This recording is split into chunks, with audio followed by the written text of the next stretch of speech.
Okay, so I wanted to make one more video talking about this game. I already made a video talking about it, but that was immediately after I didn't have the All-22. Now the All-22 footage is out, so I want to talk about really and get into more detail about what Tampa Bay's defense did so well in this game.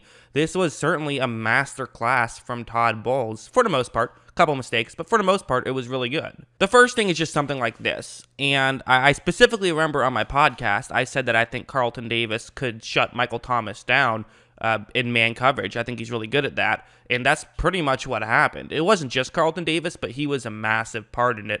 This is a great example where it's, Thomas is just running a fade to the corner of the end zone, and Carlton Davis is covering him. It's one-on-one coverage. Everyone else is blitzing towards Brees. That's what they're doing, making Brees throw this ball quickly. But for Brees, he's saying, fine, I'll get the ball to Michael Thomas quickly. I trust that he can get open. But Brees takes the snap. He is going to make this throw immediately. And look at this coverage. So it's really good coverage, but that's kind of my point, and that's why I'm saying that Todd Bowles did such a good job in this game.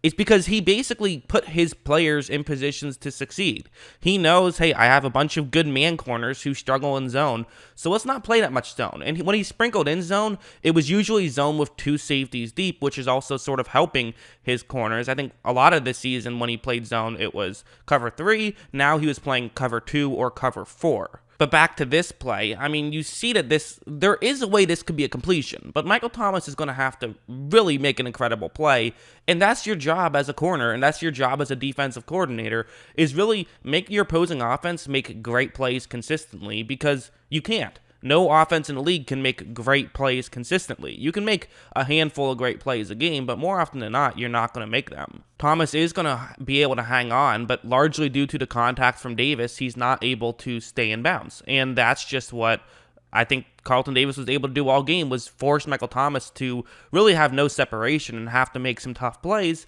and Thomas was never able to make them. And they were just ready for things. They were just ready for the way the Saints offense operates. The Saints offense should not have ran as many screens as they did, but I think that they were just not having that much confidence in Drew Brees' arm, I guess. I don't know exactly, but they still ran plenty of screens, even though that was the one thing Tampa Bay did well the first 2 games, was stopping those screen passes. So I don't know why they still made that any part of their offense. So this is going to be a tight end screen, and to have a couple of offensive linemen who will go out to, block for the screen. That's how it works. But once this play starts, look at Sean Murphy bunting. And this is zone coverage right here. This is quarters coverage, as I talked about. So they didn't play, all man coverage. There was zone there, but they sprinkled it in, and when they had zone, it was 2 safeties deep. And you look at Sean Murphy bunting, he's just ready for this. This is the 3rd time these teams have played each other, so you're not going to fool these guys too much if you're doing things that you did the first 2 times. And so he reads this play really well, and he's already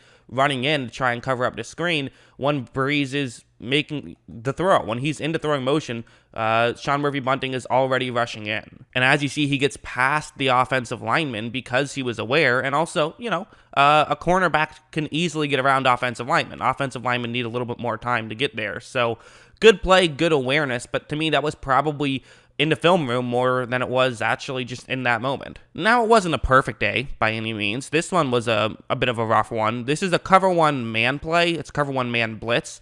And I think what happens here is there's just a flat-out miscommunication. I believe this is cover 1 man, and I think Devin White just thought that the wrong play was going on. I think he thinks it's zone, whereas everyone else thinks it's man. Because watch, right when this play starts, you notice how White kind of stays deep. It's almost as though he's playing zone. He even starts looking up towards Brees, but everyone else is playing man. So I think White just screwed this one up, which happens. It's not ideal. It does happen. You would like to see that not happen. Usually I blame that on coaching, so I can't fully say this was a masterclass from Todd Bowles when there was a miscommunication there. But at the same time, sometimes a player just makes a mistake, and there's only so much you can do as a coordinator, and White more than made up for it with what he did later in the game. But yeah, as you see, Brees does make this throw, and, they picked up the first down on that one. Not great, but not the end of the world. This one, however, kind of felt like the end of the world, where what's going to happen is this is the trick play, the Jameis Winston play, and here's how it worked. It was man coverage, and I think that's the key thing to note here. It's man coverage, and there's a lot of trickery, obviously. So Kamara hands the ball off to a receiver who's in a jet sweep motion, but then Winston is going to then take a pitch back, and he's going to run basically to around where a quarterback typically would be. And then he kind of has two options. There's Traquan Smith, who's going to start off blocking, but then he's going to run deep. And then there's Kamara, who, after handing the ball off, is going to run out to the flat to the quarterback's left. But what's going to end up being the issue on this play is going to be Carlton Davis, who's in charge of covering Smith on this one. I'm assuming he notices all of the, trickery and stuff, and he's going to get confused, and he's going to eventually go away from Smith. Now, it's not the end of the world since there is a safety deep, but the safety's job is to just, try to figure out where the play is going and go over to protect it. When you're in man, you have to cover your guy, but at the same time, it is kind of understandable just given the trickery. So this is really just a clever concept from New Orleans, and it fooled Tampa Bay. Watch, Carlton Davis does in fact just get completely fooled, and he runs in. You also see I've circled the safety. He's rushing in to try and cover Kamara. And in fairness, you can see why. Kamara is open if Tampa Bay safety doesn't get over there, but now because of this, Smith is completely wide open, and that's just a mistake. I don't know if there's definitely a way this play completely doesn't work out. If Carlton Davis just covered his guy, this is a play that doesn't work, and I don't know what happens at that point. Maybe someone eventually gets open. Maybe Winston still throws a deep and throws an interception. Wouldn't be the first time. Or maybe he throws a deep and makes an incredible throw. And it wouldn't be the first time for that either. But yeah, that's just kind of how it worked. It was a clever play call by Sean Payton. That happens. But despite the few missteps, there were so many good plays, and this one I think is the best example. This is what sunk the New Orleans Saints. You might be thinking, wait a second, no it didn't. I don't even remember this play. What are you talking about? This was a 1st down and 10 that resulted in an incompletion. I don't think this is what sunk the Saints, but basically what I'm saying is that plays like this is what sunk the Saints. This is that cover one blitz that Todd Bowles loves to run, and New Orleans has the perfect concept to beat this. This is just a little rub route over the middle. This is what I think we were all wondering. Why didn't the Saints do this more? Well, they actually did it a decent amount, and it didn't work. So that's why this wasn't a more common thing from Sean Payton and the Saints. The way it obviously works is that with the two New Orleans players running across from each other, you just sort of hope that a defensive player who's trying to get over will kind of have a more difficult angle since there's now multiple players they have to get around, and someone can then get open. That's what you hope happens. But what Tampa Bay does is their corners are very physical, and Levante Davids are also in this play. He's the linebacker covering the tight end.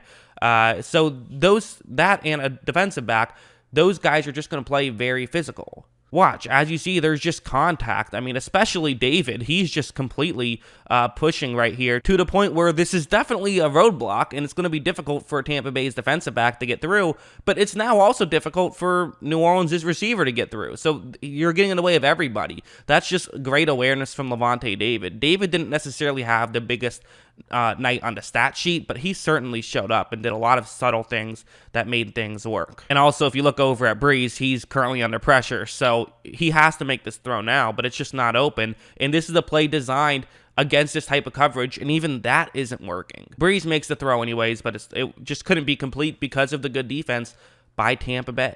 And lastly, I mean, we got to give credit to the players. The players just played well. Jamel Dean, who's had a very up and down season, he had a really good game. And what I love about this play more than anything is, yes, the coverage again. That's what I wanted to see going into this game. But look at where all the corners are. They're essentially all playing press. There's no one playing off right here at all. I mean, they're playing very close up. They're not going to let New Orleans have some space. This is a 2nd down and 9. So this isn't like a 1st and 1, or excuse me, a 3rd and 1. This is a 2nd and 9 where giving up 4 yards you think wouldn't be the end of the world, but they don't want to do that. They want to force New Orleans into 3rd and long. Now, for New Orleans, they have a receiver running a slant route, good against this coverage. They can at least pick up 5 yards or so, maybe the 1st down. This is what you want to have happen. This is, again, a perfect play call against this type of coverage. But the reality is, if you're a good defense, you can still win in those situations. Watch, Breeze takes the snap, and there is a window here. It's not a giant window, but there's a window where Breeze can make this throw. However, watch how Dean steps in front, knocks it away. They do not give up any yards on that one. And that was Emmanuel Sanders, who is probably their best wide receiver, but it was just a good defensive play. The Tampa Bay Buccaneers played aggressive, and they played well, and that's a huge reason they were able to win this football game. So yeah, that's what I think. What do you guys think? Let me know in the comments below. I will be making a video breaking down the Bucs and Packers. That'll be my next video. Will be previewing the championship games. So I wanted to make a couple videos today, just sort of talking about the stories, maybe sort of letting a couple things marinate a bit more using the All-22. But now I'll move on and get into my previews. So I hope you guys enjoyed this video. Stay on the lookout for my AFC and NFC championship game previews. And of course, as always, thanks for watching.